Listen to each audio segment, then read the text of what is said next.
Kemampuan macam ini bisa dikatakan berkat dan juga bisa dikatakan kutuk. Oh? Oh?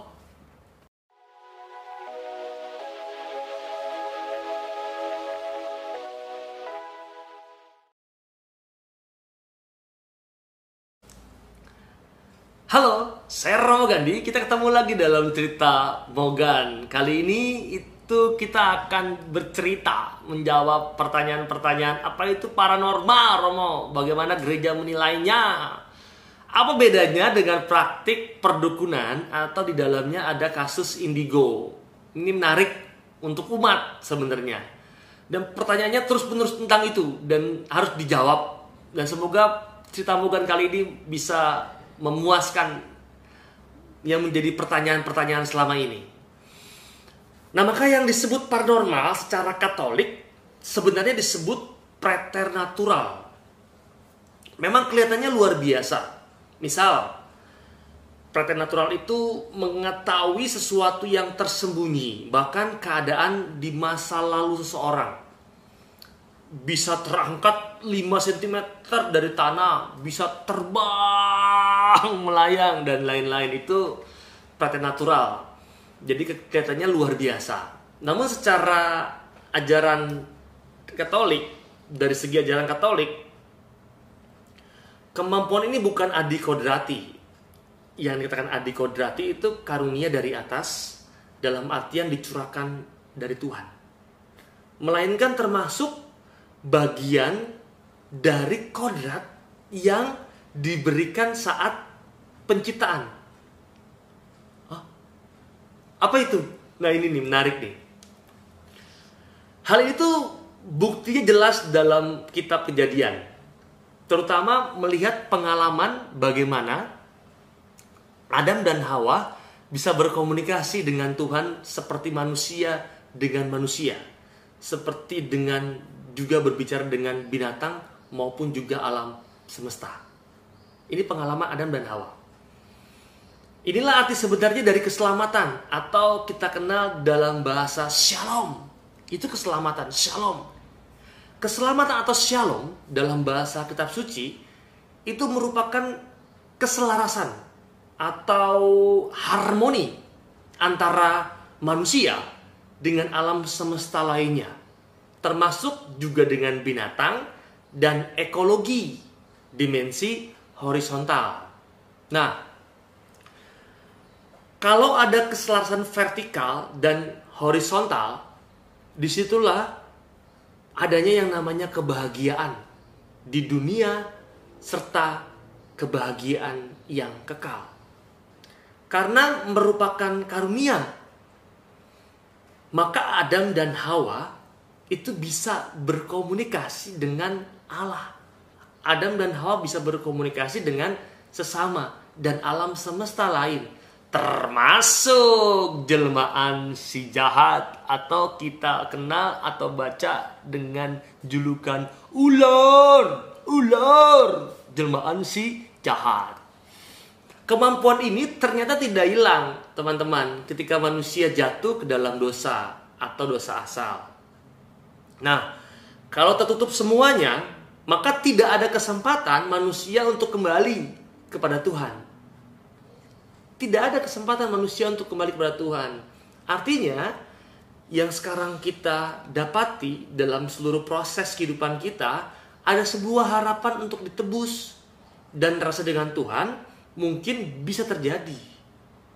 Meski tak sehebat ketika sebelum jatuh ke dalam dosa asal, namun kemampuan ini tidak hilang pada kita. Kemampuan semacam ini tidak hilang dari manusia. Maka dari itu, kita menyebutnya paranormal, padahal harusnya disebut preternatural. Bukan paranormal, tetapi preternatural. Catatan kritisnya adalah gini. Kemampuan macam ini bisa dikatakan berkat dan juga bisa dikatakan kutuk.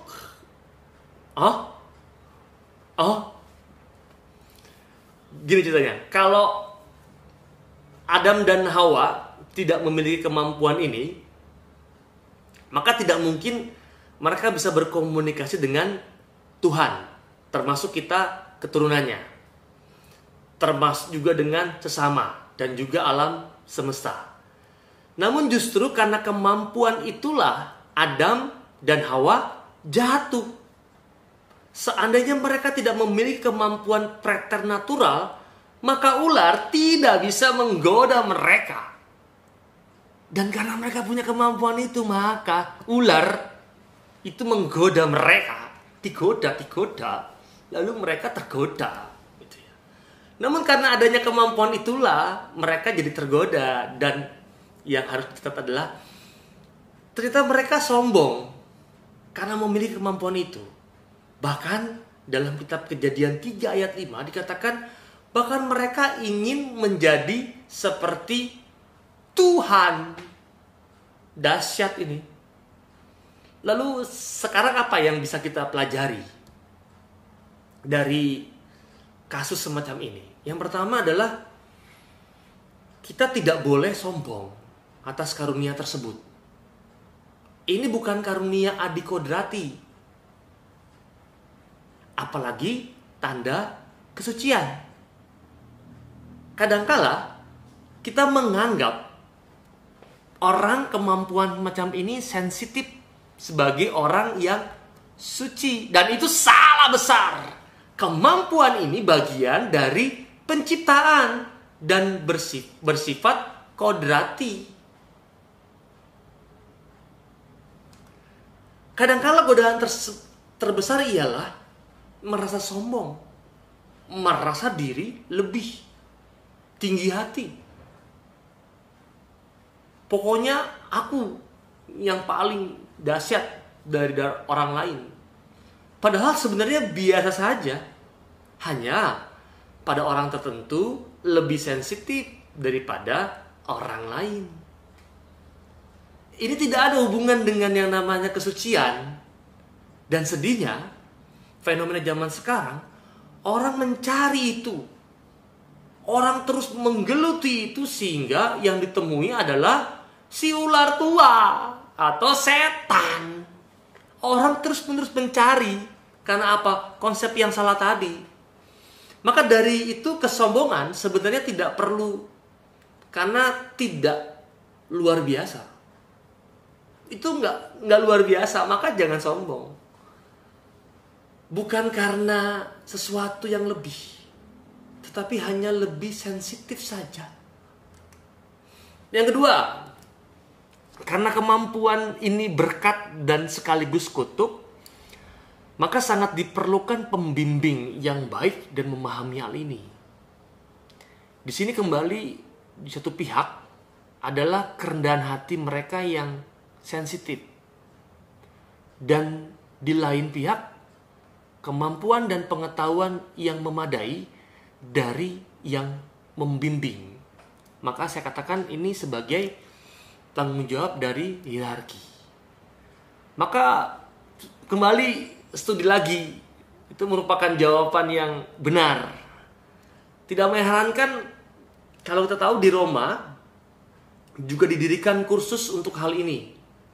Maka mereka yang sensitif itu perlu dibimbing agar tidak ketemu dengan ular tua. Tetapi yang sensitif itu bisa bertemu dengan Tuhan yang maha mulia. Bukan ular tua, tapi Tuhan yang maha mulia.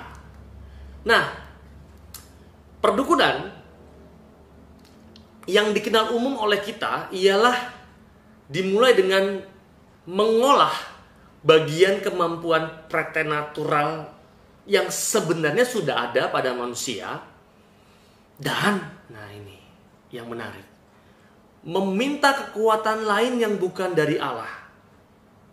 Tetapi sayangnya, seringkali disangka itu karunia dari Allah untuk memanipulasi kemampuan ini dan dengan bantuan si jahat. Mengolah ini, lalu meminta kekuatan lain yang bukan dari Allah, yang tapi seolah-olah ini Allah. Dan setan akan menipu dengan cara memberikan kemampuan dan kesombongan. Dan intinya adalah pada akhirnya untuk menyembah dia, setan, daripada untuk menyembah Tuhan. Dimulai dari kesombongan dan pede yang tinggi, kepercayaan diri yang tinggi, maka selanjutnya percaya pada kemampuan tersebut, sehingga percaya bisikan lain daripada percaya bisikan dari Tuhan. Nah, pada seorang dukun, yang ada adalah kepercayaan diri yang berlebihan. Seolah-olah bisa membuat sesuatu padahal itu tidak mungkin terjadi. Maka tidak heran kalau teman-teman sering mendengar ada seorang dukun yang diminta untuk membunuh seseorang. Gagal. Jadi PD-nya berlebihan. Dan itu ada pada dalam seorang dukun. Kepercayaan diri yang berlebihan. Yang ada hanyalah seolah-olah. Dan tidak ada perubahan sejati dari dalam diri yang hanya bisa dilakukan oleh Tuhan. Karena sentuhan pada kehendak dan jiwa manusia. Artinya pun kalau bisa disentuh pun itu paling fisik, kesehatan. Tetapi lebih dalam itu hanya milik Tuhan, kehendak dan jiwa kita sebagai manusia. Dan yang terakhir, pada anak yang kasusnya indigo, itu sebenarnya adalah kemampuan sensitif dari preternatural yang tinggi. Itu indigo. Maka di sini orang tua perlu konsultasi dengan siapa? Dengan baik psikolog, karena anak ini bisa melihat hal yang tak lazim dilihat anak seusianya, dan juga pembimbing rohani, imam, uskup, agar dapat diarahkan dengan baik. Itu juga yang menjadi menarik. Maka indigo, sekali lagi saya katakan bahwa kemampuan sensitif dari preternatural yang tinggi. Itu kurang lebih pembahasan kita tentang perdukunan. Semoga dipahami, gak bingung, gak pusing. Dan semoga semakin berhati-hati untuk hal itu.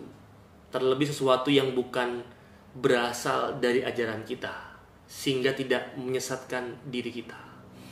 Kita ketemu lagi dalam cerita Mogan yang berikutnya. Salam, saya Romo Gandhi.